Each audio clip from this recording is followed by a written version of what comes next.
Looking for the best opportunities in Perth property?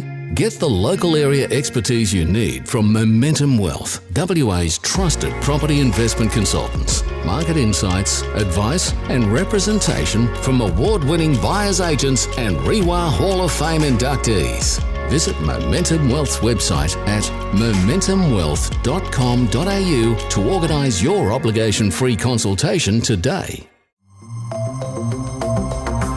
Welcome to the Smart Property Investment Show with your host, Phil Tarrant. Hi, everyone. How are you going? Welcome to the podcast. Thanks for joining us. I've been looking at traffic on smartpropertyinvestment.com.au recently, and it's pretty damn popular.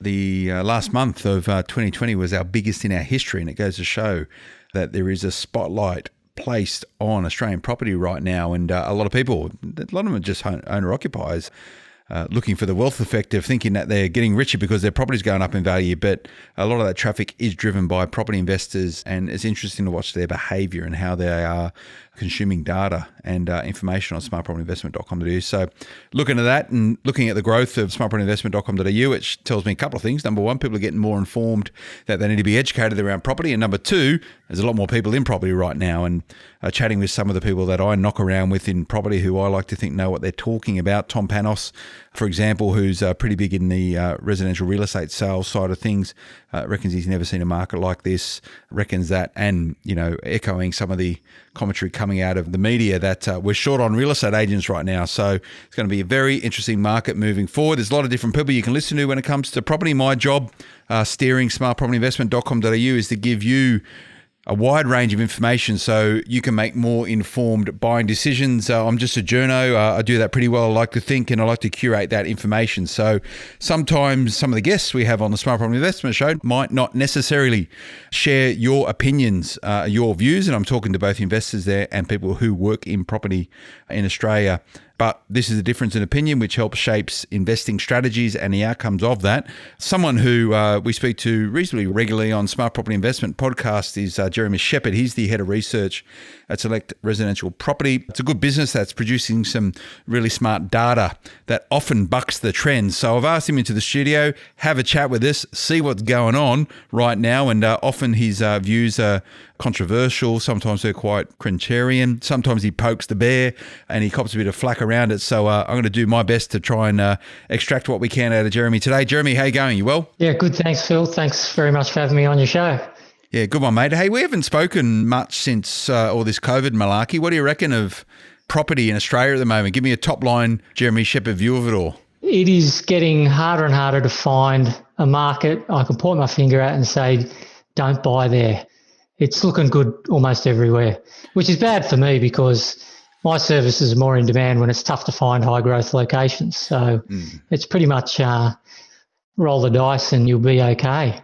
Yeah, it's and we've been in this situation before where if you're just in the game, you won, right? And a lot of people now who got some upside benefit investing in property, 7-8 years ago, who you couldn't get it wrong and they thought they were absolutely brilliant. In tough markets, it's hard to invest. So, and you speak to those people and they go, oh, I've got X, Y, Z% growth. And you say, well, yeah, imagine if you actually put that money in a different market at that point in time, you might have 2 or 3 times that, the outcomes from it. I was chatting with a buyer's agent this morning and just chatting about this, thinking that, everyone can be a magician, everyone can be a property guru in upward markets. So no doubt a lot of the information commentary you're coming out with right now, Jeremy, is probably annoying some people and probably often pissing people off as well because they probably think you're getting it wrong. So I think it's a good chance for us to have a bit of a chat about it. How's Select going, mate? Any updates on the business? We sort of haven't spoken about it for a little while, Select Residential Property. Yeah, well, we've launched a new website. It's got a lot of content on there for investors of an educational nature. Nothing to buy really, just educational material. But our other websites, of course, of property investors and professionals in the industry that are looking at data to try and make informed decisions. So there's, Location Score and DSR Data are your research platforms. One of my favourite newbies is Sell or Hold, which is a great analysis tool to give you some objective view about whether you should hang on to a potential dud or not. And so question for you, mate, do you need property data in a market that you can't really go too wrong on? Well, it may be a bit of an exaggeration to say you can just roll the dice and you can't miss. It's more a case of Like you said, there are plenty of geniuses after an up market, once we've reached the peak.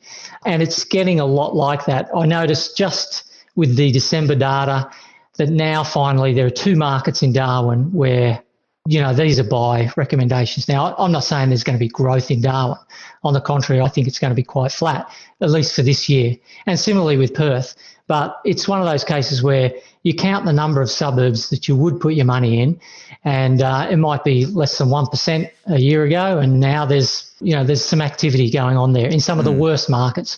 So it's really, right now, if you're talking about state capitals, I'd say the only two that aren't quite ready to buy in just yet would be Perth and Darwin. And then there's been a whole bunch more regional markets. Wollongong, Newcastle, Central Coast again, Geelong, Warrnambool. I don't know what's going on in Warrnambool. Lismore on the New South Wales North Coast. There are loads of regional markets, and Sydney and Melbourne, there are markets popping up there too. So, it's just a great time to be an owner of property in 2021. Again, to the chat I was having this morning with a buyer's agent, we're only just talking about once we get COVID-19 behind us. Now, Australia was a pretty popular place beforehand for people to move to, and already there was an undersupply in new dwellings, right, to house the emerging population in Australia. Now, I reckon they're going to be lining up in immigration counters and embassies and consulates right across the world to come and try and get their share of finding a space here in Australia. So it's a good time to be acquiring property, and, often, and you could probably talk to this, Jeremy, often Australia gets a bad rap globally in terms of its overinflated property prices as a result of certain indexes which applied universally across global markets, mainly coming out of the World Bank, where I think our property market, and I'm probably going to get this wrong, is 8 or 9 times the average salary or something or other, and the rest of the world is like 2 and 3, and therefore it's overheated, overinflated, the bubble's going to burst, blah, blah, blah, blah, blah. There's some other markets in the world which are similar to that, and Hong Kong being one of them, pockets of London being another one of them. Can you go about, based on, these global migration, Australia being a place where you want to live and all this sort of stuff, can you have some sort of inherent confidence that it should be okay, there should be a demand for property in Australia moving forward, and don't get caught up on these big global benchmarks which don't really make sense here? Yeah, that's right. You look at Elizabeth Bay and Point Piper in Sydney, or Toorak in Melbourne. Are they overinflated with respect to other suburbs in the city, or are they just really good places to live? You can get some really cheap property in war-torn Syria right now. So if we want to do something about housing affordability, I would recommend the government start a civil war. Australia is a great place to live, and that's why property is expensive. It makes sense that property is expensive here. And you would have seen this, and you've been in this game for a little while. There's property commentators coming out of the woodwork now. Everyone's an expert. It's always been that way. It was normally a taxi driver, but now everyone's got a voice, or the uncle at the barbecue or whatever it was, right? Now everyone's got a voice because of the interweb to sprout those views about property, and often they're informed, often they're pretty ill-informed. Now, you've been doing this for a little while, and let's be honest, some of your commentary over the years hasn't really made your establishment-based commentators particularly happy, and you've had some argy-bargy with them over the years, and I quite like watching from the sideline, and often I'll sort of give it a poke as well to try and fuel it, because obviously people like to connect with it. But, you've got some pretty contrarian views to what the establishment, the norm, the who's who are saying. Why is that? Is that the way you go about generating information? Well, I think first of all, it started by, I subscribe to all sorts of email newsletters, hearing what people are talking about. And every now and then I just hear something that I think, that doesn't gel well with me. And of course, delving in the data all the time, every day, I had the opportunity to look at what the data says about something. So, for example, high population growth. It's an absolute must that we've had rammed down our throats for decades. Investors need to look for markets with high population growth. And so I looked at some data, and I had a closer look into where we get our population growth data from, and realised that it's not actually an indicator of demand, it's an indicator of supply. And we've been fooled by the metrics in the past because of the way in which we calculate capital growth. You think about a farmland sort of town. It's got some old houses. A developer comes in, chops down some trees, chops up the blocks, and starts flogging off new property.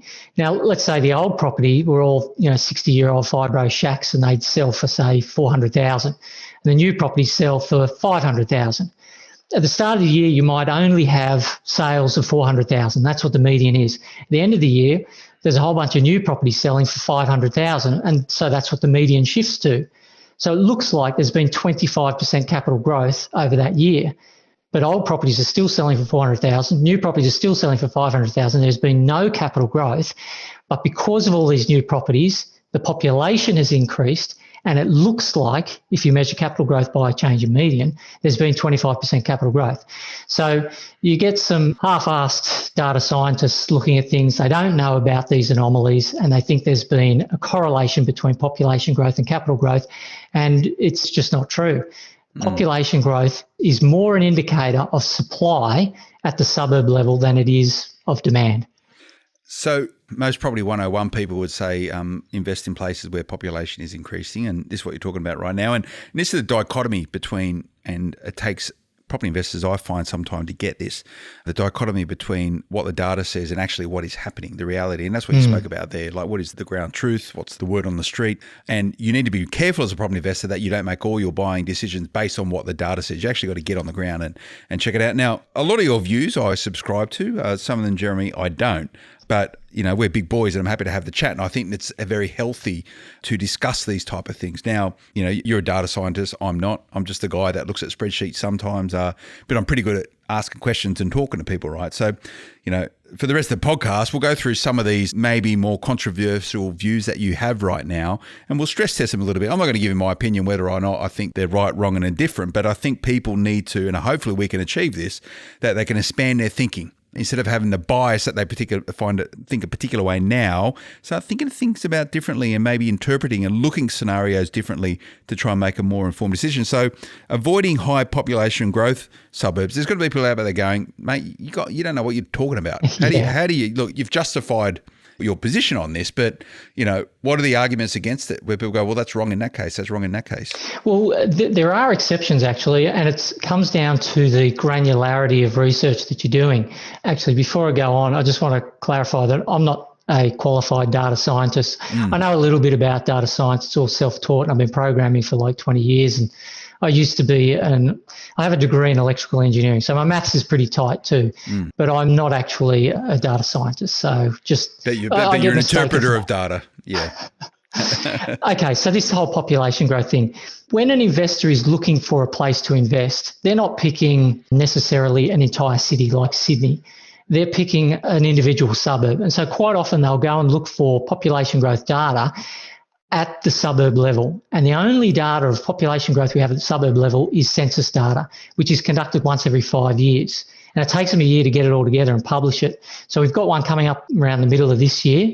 Last one we had was August 2016. And we didn't get the data until around that time, August 2017. So at best, the data is a year out of date. At worst, it's 6 years out of date. And the thing is, people don't move into a suburb wandering around on the streets waiting for a property investor to provide them with a property. They move into an already vacant dwelling. So the way in which population growth can occur at a suburb level, you either cram more people into the same number of dwellings, or you fill empty dwellings, that is reducing the vacancy rate, or the third option, you build more dwellings. And the only way in which population growth can occur on a big scale, like above average, is when you create more dwellings. And of course, that represents supply, not demand. So when you see a property market that's had, well, let's say a suburb that has had 10% population growth over the last year or two, which is well above the long-term national average of about 1.5%, that means dwellings have been supplied, and supply is the enemy of capital growth.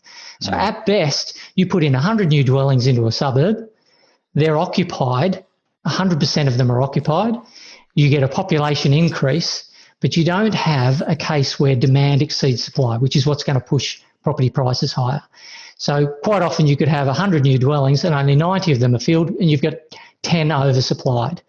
So it really is at a granular level an indicator of supply. But at a national level, or even state or city, it does have some merit. We get migrants coming in from overseas. They typically land in Sydney and Melbourne. Where are they going to live? an increase in dwellings in those two cities, then you can have an issue there of undersupply. But for a suburb, you can't move into that suburb unless there is an already vacant dwelling. So all we're trying to do is match up vacant dwellings supply with demand for property. And of course, if the population increases due to births of babies, well, they don't buy houses, at least not for a good 30 years. So again, that figure of population growth can be quite misleading. Vacancy rates, percentage stock on market, they're much better indicators. All right, we're going to go a quick break, Jeremy. When we come back, I've got some other points here I want to sort of throw at you to get your views on back in a moment. Whether you're an avid property investor or about to buy your first property, why do it alone when you could partner with Australia's best buyer's agent? Director of Pure Property Investment, Property Investment Professionals of Australia board member and REB Buyer's Agent of the Year, Paul Glossop, can take your portfolio to the next level. Get in touch today to discuss your investment goals. Get one-on-one insight from Paul Glossop, and for the first 100 people, this service is completely free. Head to purepropertyinvestment.com today to schedule your consult with Paul Glossop directly. Welcome back, everyone. Phil Tarrant, host of the Smart Property Investment Show with Jeremy Sheppard. He's head of research at Select Residential Property. We bring him into the podcast, have a chat quite regularly, so I always do enjoy the conversation. And I like to challenge him on some of his controversial views, which may be bucking a trend for what other people are saying. Now, one of them, Jeremy, aiming to buy under market value is bad. Yeah, I've spoken about it on the podcast for many years, and some of the properties we've purchased within our portfolio, I would have argued we bought significantly under market value, and they've been good performers for us. So can you give me some sense for your view towards aiming to buy under market value is not a very good thing? Yeah, well, first of all, I think buying under market value successfully obviously is a good thing, depending on the market that you're in. But we just need to clarify a few terms here. So when a property is listed for sale, there might be a price associated with it, and the eventual buyer might usually purchases it for less than that original asking price. And that's called the discount. So we're not talking about the discount, because discounts happen all the time. You can buy a property at a discount and still pay too much for it. You can pay over market value. So we're talking about what is the market value. And the thing about market value is nobody actually knows what the market value is until someone purchases the property, and then we know exactly what it is. It's what you paid for it. So you've got to believe that what you paid for it is less than what it's really worth, and then you need to convince someone else that it's worth more than what you just paid for it. So there's no discount flip strategy. You can't buy a property under market value and then sell it the next month for market value at a profit, because the record of that transaction is there. People are going to look at that transaction and they're going to okay, that's the new value for that property. They may think it was very cheap. That's their opinion. People are welcome to it. Now, I'm not disputing that you can't buy under market value. What I'm saying is that for investors, particularly novice investors, the strategy itself is actually a poor idea, because in a hot market, the market in which investors should be buying in, if you try and negotiate with a seller for a discounted price, let's say they're asking for $600,000, they've already received two offers over $600,000 and you're trying to haggle them down to $590,000. They're just going to treat you with contempt. But there are markets where they will listen carefully, and real estate agents in such markets will treat you like they've been shipwrecked for a year. There's so much stock to choose from and you're the only buyer there. Those are downward spiraling markets, and you can get great bargains there. You can get massive discounts there.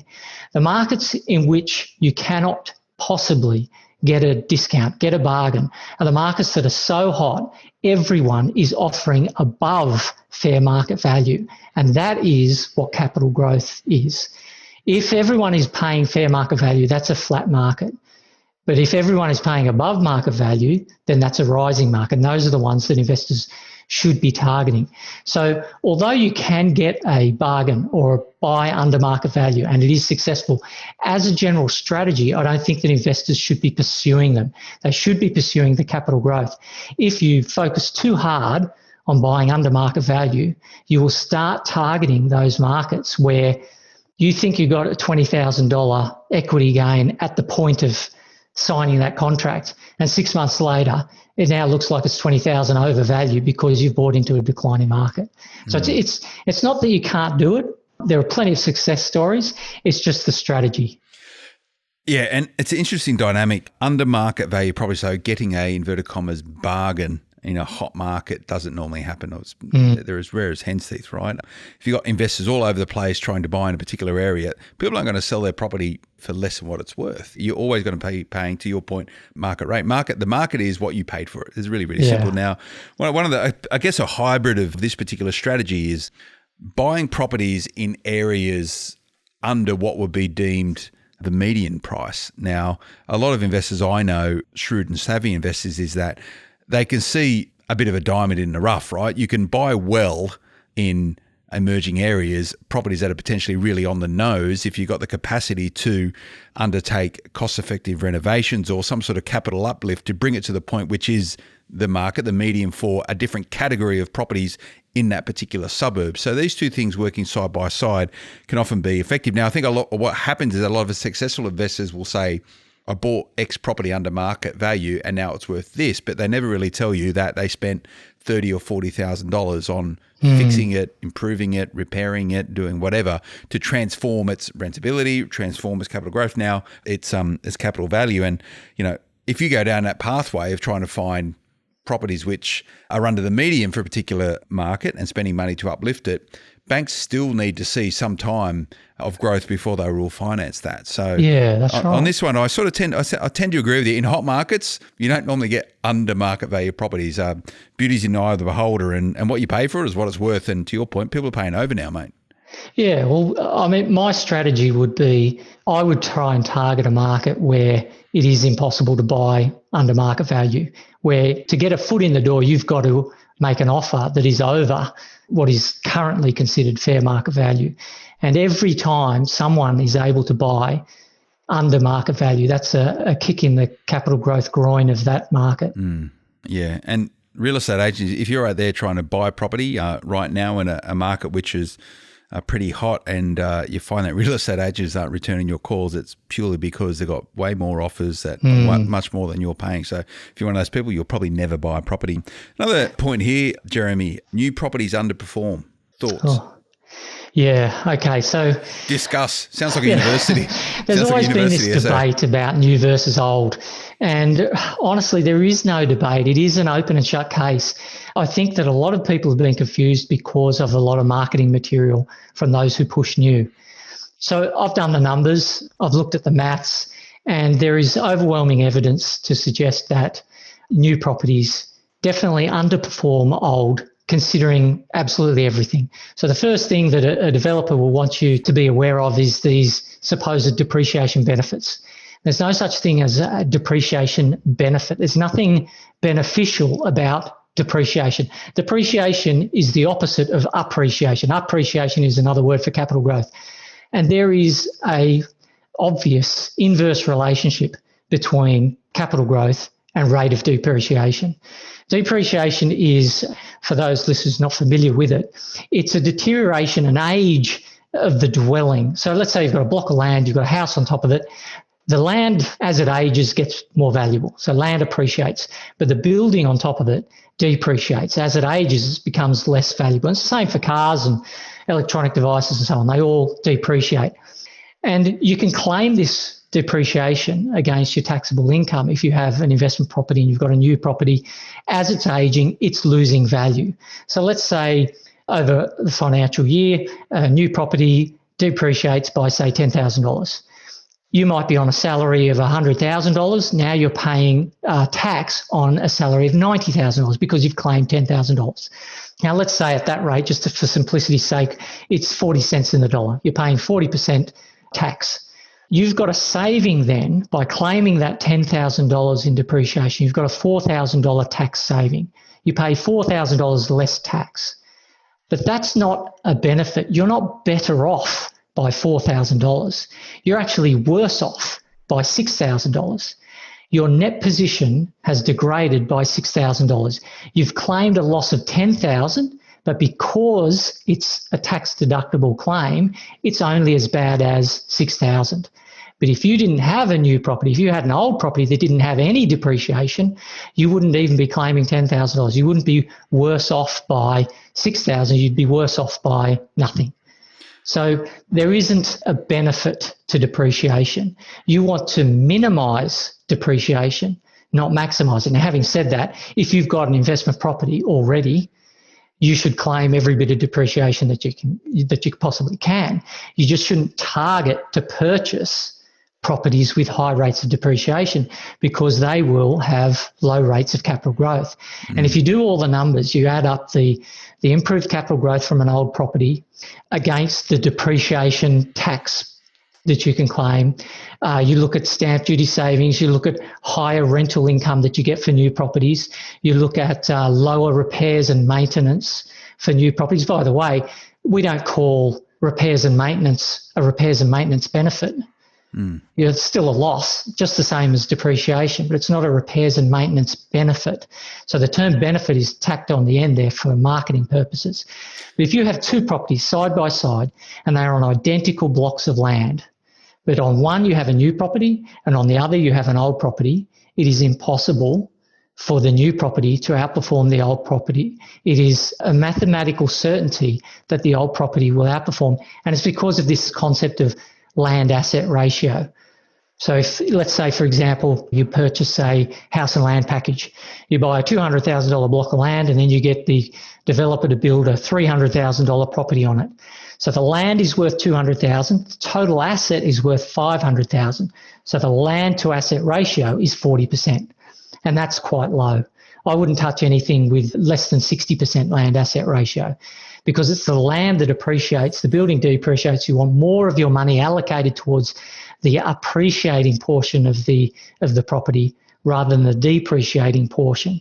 And of course, new property has lower land asset ratio, and that's why it has lower capital growth. It does have higher cash flow though. So in this argument, all I look at is capital growth. That's my thing. To me, that's the ants pants of property investing. That's what makes people truly wealthy. So all my focus is on maximising capital growth. But there are some investors, for example, those about to enter into retirement, and they don't care about equity growth. They just need something to replace their salary. So for them, a high cash flow property may be exactly what they want, and that may be a new property. But if you're after equity growth, you should never buy new. But isn't the counter argument to that, Jeremy, when it comes to equity growth with new properties, putting aside depreciation and other inverted commas tax benefits, that you buy a property, and let's talk off the plan stuff because that is what becomes new, and therefore you can claim depreciation on, and that all changed in the budget probably 3 or 4 years ago. You can't get it on old stuff anymore. But isn't a counter argument in a hot market, so we are right now, if you bought a house at X location today and it takes 18 to 24 months for it to be built and you get the keys for it, and you've bought it at $400,000 and then it's worth $600,000, well, you're ahead of the game by $200,000. Isn't that the counter to it? Is there any evidence at all that happens? Well, I mean, that's a great outcome. And that is the only reason why I would ever buy off the plan. And as soon as it's settled, I would sell it because then it is depreciating and at the most rapid rate in its early years. So that sort of stag profit where there are 2, 3, even longer years until settlement, and in that period of time there may be significant capital growth. That's a great strategy if you can get it right. Yeah, and let's be fair, like you do hear about people getting it right, but you often hear about people getting it absolutely wrong, that what they pay for it today is actually worth less when it actually settles. So, but let's not touch that debate today. We're going to get another break. Back in a moment. Are low interest rates impacting on your investment returns? It's time to rethink. Rethink Investing creates wealth for clients through the strategic purchase of positively geared, high cash flow commercial property. Industrial properties, retail assets, or office spaces can be a smart investment option that produces significant and long-term return on investment. Rethink your investment options and look to commercial property. Learn more at rethinkinvesting.com.au. Rethink Investing, Australia's #1 commercial buyer's agency. G'day everyone, Phil Tarrant, host of the Smart Property Investment Show with Jeremy Sheppard. He is the head of research at Select Residential Property. We're chatting through some contrarian views on property investment. All markets are different and we're speaking quite generically. But there's another point here I really wanted to have a chat with you, Jeremy, that you've been talking about recently. And sort of hashtag COVID, right? There's a lot of discussion around this, why there's no need to buy near the CBD. Isn't everyone buying in regional towns now because people aren't ever going to go back to offices? What's going on, mate? Yeah, well, I mean, these are peculiar times, but I think there's been a push towards regional markets prior to COVID, and I think there's a number of factors for that. Number one, you've got rollout of fibre and cable and broadband in regional markets, making them a little bit more appealing to move to. Secondly, you've got more and more businesses turning to online, so they don't need a shop front, they don't need an office in the CBD. And you've also got high affordability issues, problems trying to make ends meet, buying expensive property close to the CBD. I think the pandemic has simply accelerated that sort of trend. There might also be a movement from pursuit of career rather a pursuit of lifestyle. And so people are choosing more lifestyle locations rather than where all the action's happening business-wise in the CBD. Now, I'm just guessing at those sorts of things, but there has definitely been a trend towards demand increasing relative to supply in a lot of regional markets, and a lot of them are sort of stone's throw outside a major city. Geelong, for example, and Ballarat within a stone's throw of Melbourne. Wollongong and Newcastle and Central Coast within a stone's throw of Sydney. So there is a trend that started prior to the pandemic, and I think there's also an argument for this technology we're using now, Zoom and Teams. Back in the day, it used to be quite awkward having an online meeting, whereas now, with higher bandwidth and better technology, this sort of virtual work environment is working for a lot of people, so they don't need to pay these higher prices. But this whole thing about proximity to CBD, I've done some analysis over the last 40 years looking at historical data around CBDs in Australia with a population of 1 million people or more. And the problem is that outlying markets, outlying fringe suburbs, they undergo more frequent subdivisions than inner markets. So you picture a fringe suburb and a 4,000 square metre block, which is quite large, sells for $200,000 a few decades ago. It then gets subdivided 10 years later into 2,000 square metre blocks, and then they get sold individually for $200,000. And then 10 years pass and they each get subdivided and sold for $200,000. It looks like the median hasn't moved. It's just always $200,000, but the blocks are getting smaller. And there's a much faster rate of subdivision in outer areas than in inner areas. And so it skews this calculation of capital growth. Because we're calculating it based on change in median, we don't actually have a correct figure. So what I've done is acquired some data of value per square metre, which gets around this problem. Unfortunately, it doesn't go back 40 years, but it tends to suggest that there isn't really a significant improvement in capital growth buying closer to the CBD. And when you think about it, we all think proximity to CBD right now is very important. That's where all the amenities are. That's where all the business is, the entertainment. But has that perception changed over the decades? Hasn't it always been a case that we want to be close to the CBD? So unless there is an increase in the perceived value of being close to the CBD, the capital growth rate of being close to the CBD versus further away should be exactly the same. And the data tends to suggest that that's what happens. Now, there are different eras. At the start of a boom, you find that property markets in the exclusive areas close to the CBD, they tend to start the boom, and then that ripples outwards towards the fringe suburbs. But they eventually do catch up. And so I've looked at these comparisons with suburbs close to CBD, suburbs far away, and done them on a grand scale over literally thousands of suburbs. And there just isn't enough significant evidence to suggest that a strategy of aiming to buy closer to the CBD is a beneficial one. And you get some other problems too. Let's say you're contrasting buying $1 million property versus a $500,000 property. You can buy in two different cities, $500,000 each, rather than put all your eggs in one basket for the $1 million property. And then what happens when you need to sell part of your portfolio? but it's in one $1 million property as opposed to two $500,000 properties where you can't sell half of your property. And then what about capital gains tax? You can sell one property on the 30th of June in one financial year and the other one on the 1st of July and pay lower capital gains tax because you've split them into separate financial years. And of course, there's also the relationship between yield and proximity to CBD. Yields are much higher away from the CBD than closer to CBD. So there's lots of reasons why you might not want to pursue that strategy of buying close to the CBD too aggressively. Okay. Pretty well considered, mate. You've done numbers on that. So, yeah, it's an interesting way to view that. Now, I've got a couple of minutes, mate. Based on everything you're looking at right now and to the top end of this podcast, that universally right across Australia, market's doing pretty well. Where do you like right now and why, if you had to name three places? What's brass tacks? Where do you... I would pick Adelaide, Brisbane and Canberra. Okay. There are great markets in all of them. I think it's a little bit more broad-based over Brisbane, so we probably might see the city have good capital growth. What do you mean by the city?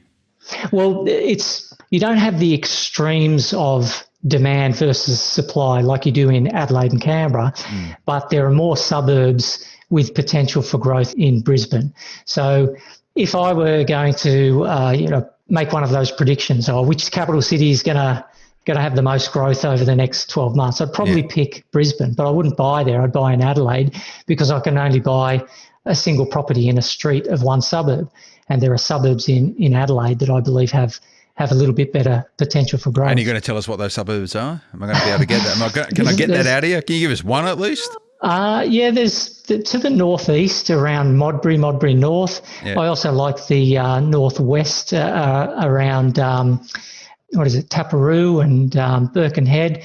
But even just to the south of the CBD, there are some good opportunities. They're quite scattered around Adelaide, whereas in Brisbane, there seems to be a cluster of heat about 10 kilometres to the north of the CBD and a little bit to the southeast around Mount Gravatt, to the North Chermside. So there are loads of opportunities. It's a tricky time to be a buyer because you're spoilt for choice and you could have too much to choose from, whereas previously, go back 18 months and really there were only a handful of options. Yeah, well, and that said, you're competing against every other person who wants to buy in those great locations as well. So anyway, hey, Jeremy, thanks for your time today, mate. I always enjoy the chat. It's good to catch up and chat through some of these views of yours. And as I said before, and some of them, I think you're right on the money with. Some of them I go, oh, maybe, but I haven't got the data, so I can't make that call, mate. And if you've got any views on it, any questions at all around what Jeremy's spoken about today, make sure you get in touch with the team here and we'll put those questions to him, editor@smartpropertyinvestment.com.au. Maya will pick that up and she'll make sure we have those discussions. And if you want to produce some more stuff on smartpropertyinvestment.com.au for us, Jeremy, the punters like it, so make sure you do that. Sure, will do. Thanks very much, mate. Phil. Thanks for your time. Remember to check out smartpropertyinvestment.com.au. You can subscribe there as well to our daily morning newsletter, so the first to know what's going on in property right across Australia. Smart Property HQ is where you can find us on most social media if that's how you like to get your info. And if you like what you're doing, please keep those reviews coming wherever you listen to this, most of you on iTunes. The guys and girls here get a real kick out of it, the fact that we're doing something which hopefully is adding value to you. We'll see you again next time. Until then, bye-bye. The information featured in this podcast is general in nature and does not take into consideration your financial situation or individual needs and should not be relied upon. Before making any investment, insurance, tax, property or financial planning decision, you should consult a licensed professional who can advise whether your decision is appropriate for you. Guests appearing on this podcast may have a commercial relationship with the companies mentioned.